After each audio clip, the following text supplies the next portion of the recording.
Hey guys, thanks for listening to Kinda Dating, the comedy dating podcast where influential guests and I break down the dating world and try to figure out why the do we all have commitment issues? Today's topic is creating your own relationship formula. Let's do this.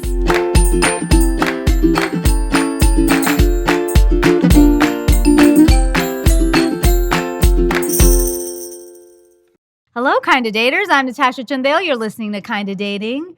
Aisha's here. I'm here. Long time no see. I know, it's been forever. We got gummy bears in front of us now and got chocolate. We are ready for this next hour. Yes. Let's go. We have a really fun episode, guys, for you. And we have a really great guest back again.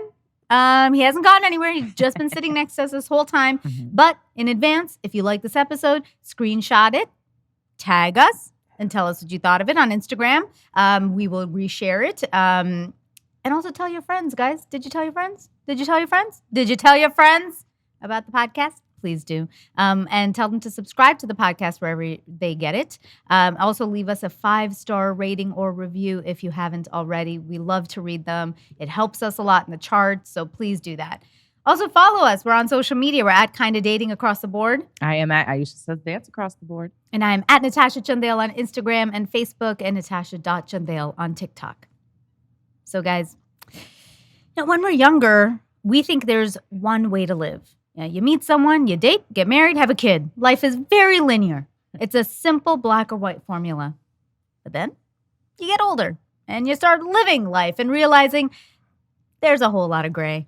Now, instead of a straight road, life is a windy road with fucking hidden landmines everywhere around every curve. And soon, that formula isn't so applicable anymore. So you come up with your own. And to talk about this is our friend again, TV writer, comedian, executive producer of Modern Family. One of the executives. Never Trumper. Never Trumper. Not Danny ever. Zuker. It's me, Danny Zuker. This must be exciting for you and your audience. This is so exciting. I envy you having that feeling because I'll never know it. Right. 'Cause It's true. I'm just always me. You're like, I get to live my cool life. Yeah. It's just glamorous. Well, we're going to ask you again the same question that we did last time, but people, in case they're just tuning in, single or in a relationship? I am desperately single. Ready So, to mingle? I'm ready to mingle. There you go. Find me on social media if you have daddy issues. This is why I'm a really good dad to my daughters, because if you're not, this is what's at the end of the rainbow. What is your favorite way of meeting people, or what has been? I mean, honestly, socially, I actually weirdly found in the day, like social media was a much better way for me to meet people than on a dating app. You know? Yeah. And then, I hate when I open a dating app and there's nothing to comment on. It's pictures and it's like 3 things they like. Right. And it's like, walking, shopping. And it's like, oh, cool. What would be my opening line? Yeah. It's like, nice butt. I mean, it's weird. I can't do it. You're very active on social media, too. I am. I've decreased my usage of it because it was affecting, because of the Trump stuff and because of the politics stuff, I found it very much affecting my mental health. Yeah. And so once Biden got elected and, and we got sworn in, I really minimized it. I did the exact same thing. I just stopped. I was like, oh, you know what? I do it a lot during election cycle because I'm like, everybody, like tune in, fucking do the right thing. Yeah. And then as soon as it's done, you're just like, whew, okay, just leave me alone. And now I'm like, okay, gearing back up. Next year, it's going to start again. Yeah. But for now, I just like throw in a little here and there, and that's it. And I was getting so, and I used to think like that all the hate that was being thrown at me from morons and bots and all that, like it wasn't affecting me. And it probably, on some level, I could make it funny. I have a thick skin, but it just started to wear down. Yeah. It was more like, it gives you a view of humanity that is so, it's not the correct view. And it makes you negative and angry. So, Has your social media presence ever disrupted your relationships? Like, have you dated somebody and they were like, no, I think because people actually know, like most people and women, you should definitely before you go on a date with somebody, give them a goog if you can. Oh, It's yeah. like for your own safety. It's like, so True. you know, but I have a thing. If they have no digital presence, you should not be I dating agree. them. I don't yeah, like no, they're you're a gonna wind up killer. in a cabin Yeah. reading his manifesto. that. So don't do that. Yeah. But yeah, I mean, so most people usually know what I'm getting. Occasionally I met somebody who didn't go that far, and who didn't get where I was coming from at all, and it's like, really, I'm not like shy about what I believe. Yeah. Right. Yeah, that's interesting. Yeah. So you in the last episode we were talking about divorce, Yes. and you have been divorced for 3 years now, Yes. and back in the dating world. But you have an interesting We have- relationship with your ex. So what is that sort of? Yeah. What is your current situationship? Well, the person who's mediating us, because we're going, was said she wants to write a paper on us because it's just because like neither my ex Annette or me, like we always liked each other. Our issue was we just became kind of friends, and I wasn't a good man at the end, and or I wasn't acting honorably, but she is like a loving and compassionate person, and so we have like this unbelievably we have this wildly good relationship. I mean, especially like when the dating thing was on, like I would show her who was on my app, and she would show me who was on hers. I took the girl I was dating recently. It was such a funny thing because she was like, the reason I'll mention this is because she's Asian American. It has some value. So my son was performing at he was in a band, and they were performing at the Viper Room, and so Annette called me. I'd never met this boyfriend she had. She's like, "Hey, this guy wants to come. Would that be okay?" And it's like, "Oh, and you can bring yours." And it's like, "Okay, yeah, okay." I ran it by my girlfriend at the time, and she's like, "Yeah, sure." Anyway, we go to this Viper Room thing.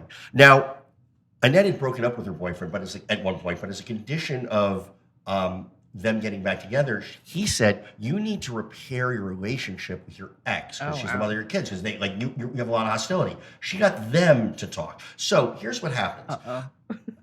I walk in with Teresa, my girlfriend. She walks in with her boyfriend. After a minute or two, his wife, his ex-wife, also shows up my God. with their kid. Then my ex-mother-in-law, whose husband had died a year ago, everybody knows, shows up with her new boyfriend. And it was a parade of exes. And to which my girl said, "This is some white people shit." It's very Grace and Frankie right now. It was so like, and then I like we had a great time, and you were talking about deal breakers at certain points, but like I'm close with her. I'm not like. I need you to be secure enough that like if I'm in a real relationship with you, I'm not going to see her, but we're like friends. I mean, she had broken up with her boyfriend, which thankfully was for the last time, and she had she's a photographer, and she had a trip planned to Indonesia, and he was going to go with her, and then it broke off, and I was away, and she texted me. He's like, "I don't want to go to Jakarta alone, and I want to do this. It's like basically, would you come?" It's like, "I'll get your own room," and it's like, Yeah. okay. And so we traveled to Indonesia together, had a great time. And it's like everybody like I knew said we have to write that as like a comedy, but I said everybody wants me to write this as a comedy, but if we're going to do that, I think we need to fuck. But exactly. I was just gonna say, yeah, but that's the only part that yeah. didn't happen, and it wasn't like she was really on the rebound, and not that it could never, but that was not going to happen. In that moment. My son is for his graduation at the end of March. We had a trip plan. He's take him on a trip. We're going to New Zealand with him, so it's going to be the three of us. I'm going to get my own room. Cool. It's more expensive because we all get our rooms. Yeah. But so and how? Two questions to that. How are the kids taking that, and how did the kids did they get confused by that, or were they confused? And then two, what if you were to date somebody and they said, I don't feel comfortable with you? Well, let me put it this way: being friends with your ex. Here's the truth. If I was in a relationship with somebody at the time, I would never go on a vacation with my ex. Right. That way. I couldn't. I mean, I had one family thing that we did on a cruise. My family was there over Christmas, and it did rub my girlfriend the wrong way, and it should have. I thought about it. I didn't think that was like But like, so I wouldn't have done that. As for my kids, they know we're weirdos. Yeah. You know, they do. One of my daughters, one of the twin girls was angry at me the most. She was angry at me for the relationship breaking down like way longer than my ex, who I actually had wronged. And so what was tricky was with her is her worst nightmare for her would be that we got back together. So she doesn't want that. But we're now, me and that daughter are closer, but she still doesn't want my ex to be back with me. Yeah. And I weirdly get that on some level. I mean, when my parents broke up, I didn't want my mom taking my dad back. So. It's traumatic. It is. Yeah, it's interesting because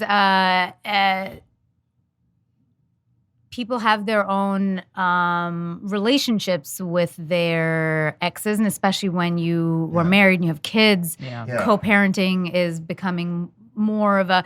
I feel like even a few years ago, maybe 10 years ago, that co-parenting thing was very still separate. It was. Hey, you see him on weekends, this is it, blah, blah, blah. But I don't know if it was like Gwyneth Paltrow and Chris Martin and Michael and Conscious Uncoupling that like really made everybody go, hey, I think you can co-parent together and be friends. But I also, it seems like it's a lot of work.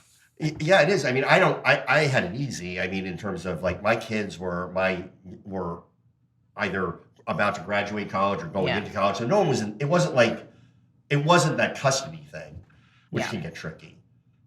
But I don't know. I think like you can be mad at your ex, but like I watch people who go into all out warfare over money, hiding money, and I don't care.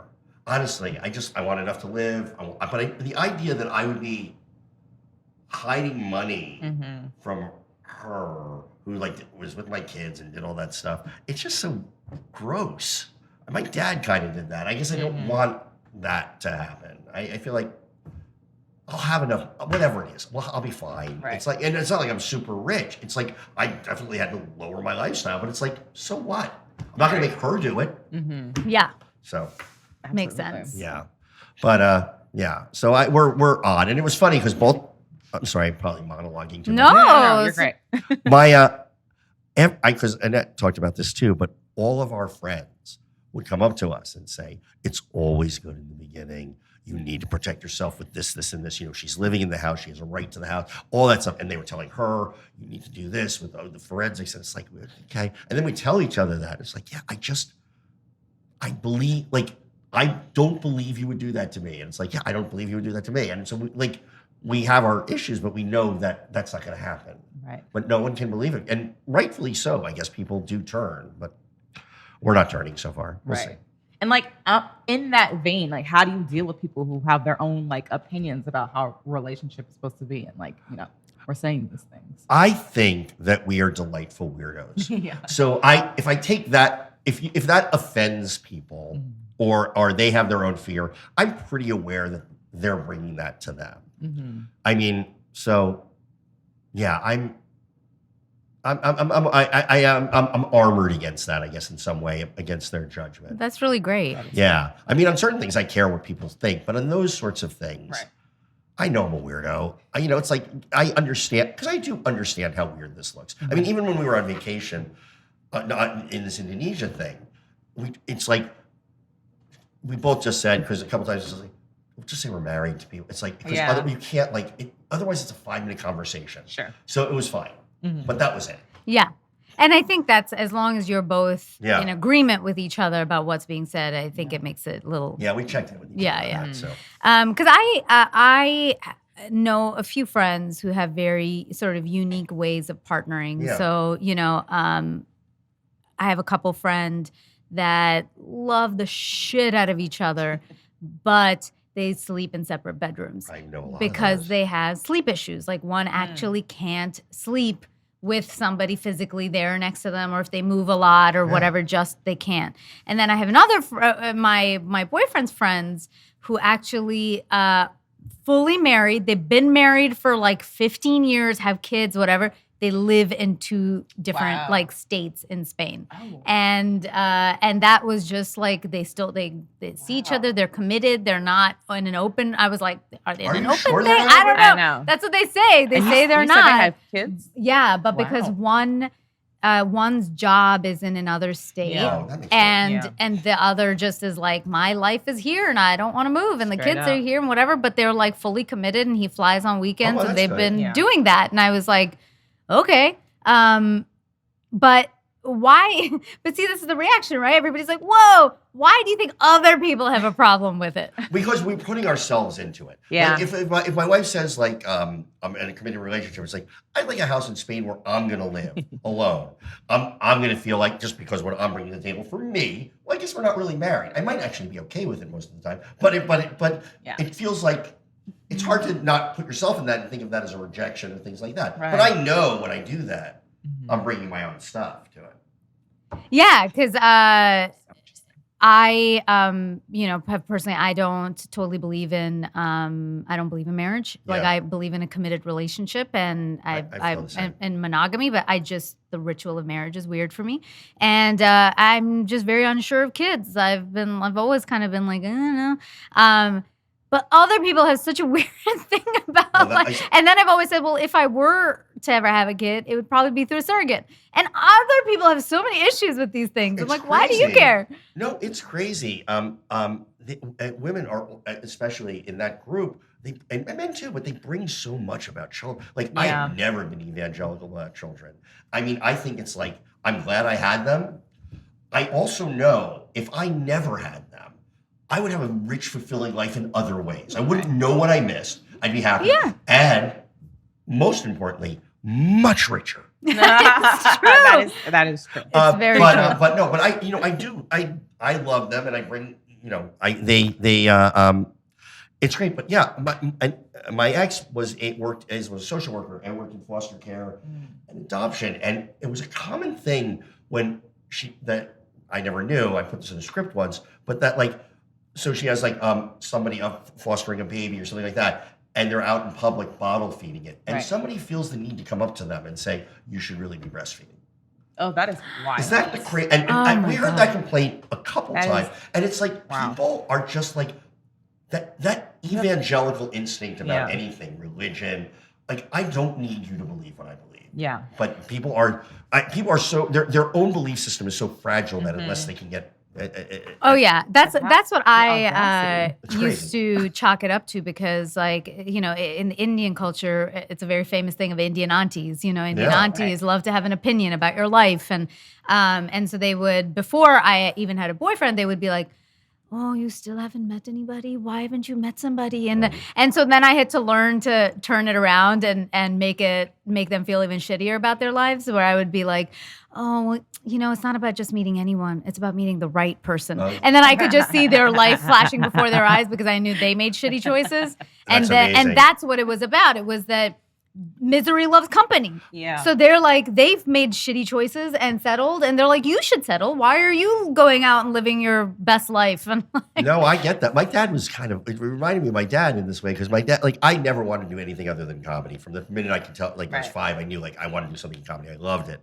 That's all I wanted to do. But my dad was a fighter pilot and wanted to fly professionally. He didn't, but he wound up starting a business that was he was very successful in Yeah. a business that made components for computers. And he was hugely successful, but he never loved it. But he used to tell me, it's like, no, it's great that you could do comedy, but you could be like the funny guy at the stock exchange. You want to do your job Yep. and have a job. And it was like, Yep. and so the idea that I actually succeeded, it threw his worldview into view. So the idea that you're happy single, or in that situation, you're exactly right. You're looking at it's reflected back at them. Yeah. I felt oh, if I told you, if I have a TikTok video that went a little virally, and there's NSYNC song. It's gonna, it's gonna be me. So I put the caption, and then Instagram I changed it, but because in TikTok I got so much backlash for it. Oh. All men, and I said something about when you choose not to get married and have kids, but still live a fulfilled life with a lot of sex. And I said, it's gonna be me. And they gave you And backlash? oh my God, dudes in there What? just all men going, oh, you think you're going to have sex now because you look like this. Wait 10 years. Nobody's going to want to have sex with you. Who Nobody, does blah, blah, that? blah, blah, blah. What? Oh my God. It's always like, for me, it was always And you men got at least who. 11 years. I mean, that's what's so annoying. That's what I said. I was like, at least a little bit longer. Yeah. I mean, you take care of yourself, you get 12. And then boom, you hit Then- the wall. And then that's it. No more. Downhill. Then But it's it was endearing so on it was me. so Yeah. interesting because I felt like it was, and women were like, yeah, and men were I'm just so like, and I realized, it was a reflection. They felt that completely. they felt like me saying I didn't want to get married and have kids was like me shitting on them. Yeah. And I was like, I'm not dating you to reject you, bitch. It's this incel thing, though, what is it? It's crazy. And it goes hand in hand with, like, it goes hand in hand with racism, too. It all does. fits in to this thing. And what I've noticed, my female friends of color get it worse. Mm-hmm. But all women get it worse, especially if they take it on. And Right. we've let people say things you're supposed to be ashamed for feeling and working out. We've made it, they're proud of it. Oh yeah. Right. Personally, I have found it to be guys who are men who've been the most judgy, and I was like, that's interesting. very odd. I think it is men, but they attack women. Oh Right? yeah. And I it's mean, I just wild. always joke. I'm like, oh, they think I have feelings. I don't give a fuck. I'm yeah, like, yeah. you're not paying my bills. And Yeah. I actually say to them, I'm like, oh, please keep commenting because you're helps helping my my algorithm. algorithm. I was like, I like, always just say, comment. I always say, you can't compete with the voice in my head. Yeah, right. Give me whatever you think of me. I hate myself more. That's a good one. Bring it. Right. That's a good one. Yes. Something I mentioned kind of in the opening of this is that, do you think as you get older, what is acceptable and unacceptable changes? Like, again, everything that exists now has probably existed. We're not even. Swinging, not ethical non-monogamy, polyamory, all these things I've been around. Mm-hmm.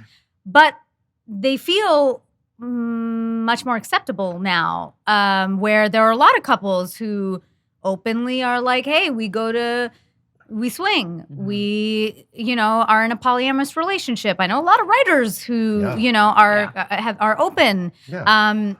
Do you think life is a lot more shades of gray now? I think it's a much more accepting world. I mean, I think you can actually. I mean, the '60s were one thing, and people would like dip their toes into that and say, I wasn't, remember it, but and they, you'd have those kind of like key parties, but it was one time, and then you go back to your thing. But now, and I think this is a positive thing.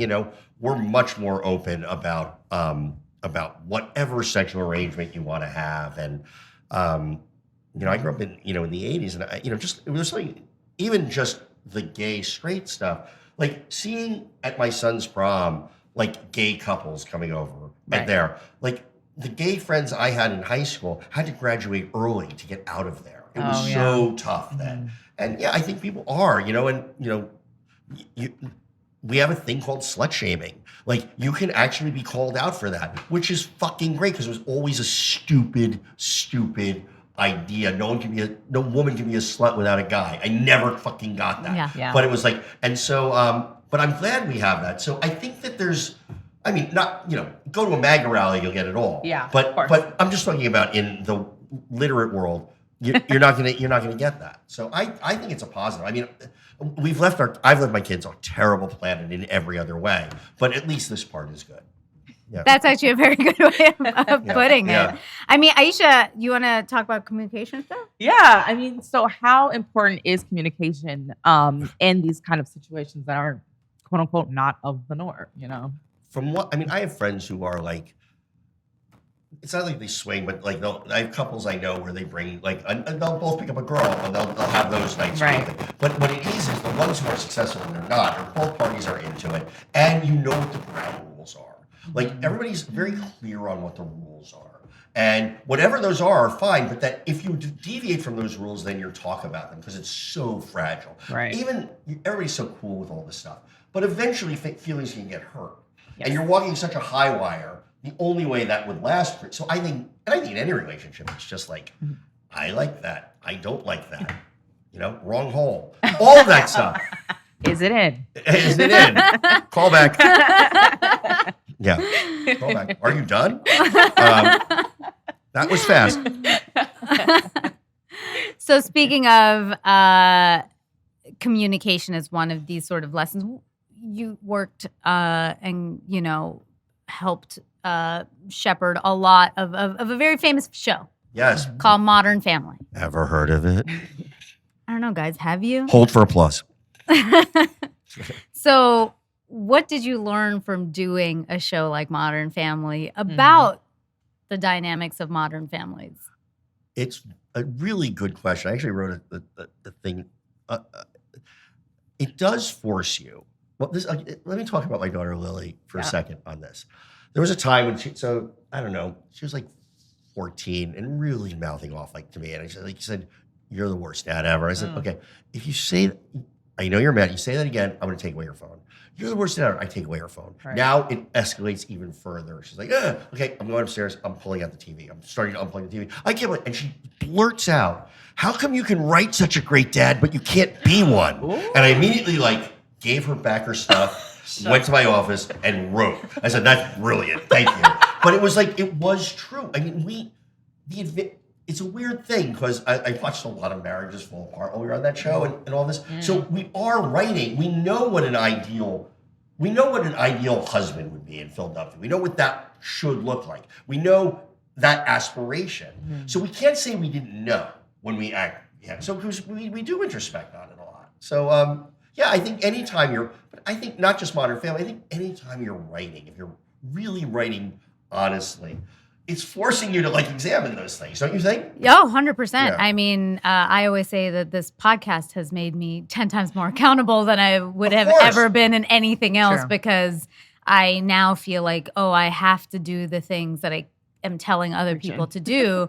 And doesn't mean you're perfect at all. I'm definitely not. But it makes me 10 times more mindful. I was like, you told everybody you should talk about it like this. And so I step away and then I come back and I'm like, okay, how do you reframe this and talk about it like this? And, it feels like a lot more work, but I mean, it pays off in the end, but you feel accountable. Yeah, you feel accountable. Yeah. So by just putting those things out there, it's not like we're making up the right thing to do, but we are examining it and throwing the show and writing the wrong thing to do. But were there any specific things as you guys were creating this sort of aspirational life that you took away or could say, people listening, communication is the thing or this is the thing? For sure. What are the things that keep these dynamics working? Well, it is. It's an open line of communication. I mean, weirdly, it went the other way with us. It's like we brought a lot of things that happened to us into that writer's room. And then we reframed them in the way they should have gone, if that makes any sense. Yeah. And that's how it goes. Yep. And sometimes funnier and things like that. But we would take these little things that were very real to us and often not funny. Right. And how do you frame it? So it did sort of say, this would have been a better way. This would have been a better way toward conflict negotiation. Or this would have been a much worse way to conflict negotiation. So we are playing with those things. So that's how it goes, yeah. Well, I think that people should go back and watch the show if you haven't already and just learn. And also give Danny residuals. Yes. Get those streaming residuals that we're about to strike for. Oh, yep. Yep. Go get them. Yep. We need those. Danny, thank you so much for being on the show. This was an absolute pleasure. It's so nice to meet you in 3 dimensions and meet you for the first time. As well. Also in 3 dimensions. This has been so fun. Danny, one more time. How can everybody find you on social media? I'm at Danny Zuker, Zuker, on all of them. And guys, all of his links will be in the show notes, so make sure you follow Danny because he's hilarious. Follow me. I'm a national treasure. Yeah. You kind of are. Yeah. And guys, we are also national treasures. No, yes. Yes. International treasure? And maybe. You're from Canada? Yep. Yeah, and India. International. Guys, follow us too. We're on social media. We're at Kinda Dating across the board. I am at Aisha Says Dance across the board. And I'm at Natasha Chandale on Instagram and Facebook, natasha.chandale on TikTok. Thank you, friends, for downloading this episode. If you like something you heard, please screenshot the episode and tag us on Instagram. Finally, I know it seems tough out there, but just try. Till next time. I hope you guys enjoyed that video and check out our next one. Thank you so much for watching, and please subscribe to this channel for more amazing dating, love, and relationship advice from me and so many expert guests. Follow us on socials. We're at Kinda Dating across the board. I'm Natasha Chandale, so you can find me too if you like. And join our newsletter on www.kindadating.com for lots of exclusives. See you soon.